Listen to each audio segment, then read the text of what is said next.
Trajneri kombëtares shqiptare Silvinho insiston se ekipi aktual është i gjithë i krijimit i tij dhe ndihmësve më të afërt të Doriva dhe Sabaleta, siç e shprehu qartësisht pas ndeshjes së fundit në eliminatoren ndaj Anglisë, dhe në këtë kombëtar është përcaktuar edhe hierarkia e qartë e disa lojtarëve, ku bie në sy se tashmë Yasir Hasani dhe Mirlin Daku nuk kanë një rol domethënës në planet e trajnerit. Në dy ndeshjet e fundit të dy ishin të gatshëm në stol, por si ndaj Andorrës ashtu dhe përballë Anglisë, Hasani dhe Daku nuk e panë fushën e lojës për asnjë minutë, pasi trajneri bëri zgjedhje të tjera edhe pse kishte zëvendësime në dispozicion.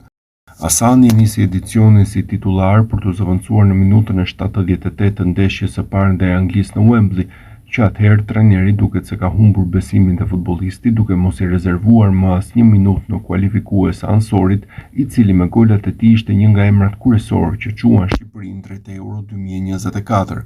Daku nga ana tjetër nuk ka qenë kurrë titullar me Shqipërinë në këto eliminatore, ku ka luajtur në 4 ndeshje duke qëndruar vetëm pak minuta në fushë. Në total 59 minuta, të cilat të shpërndara në 4 sfida, e shohin atë shumë larg asaj që mund të cilësohet aktivizimi rregullt apo efikas.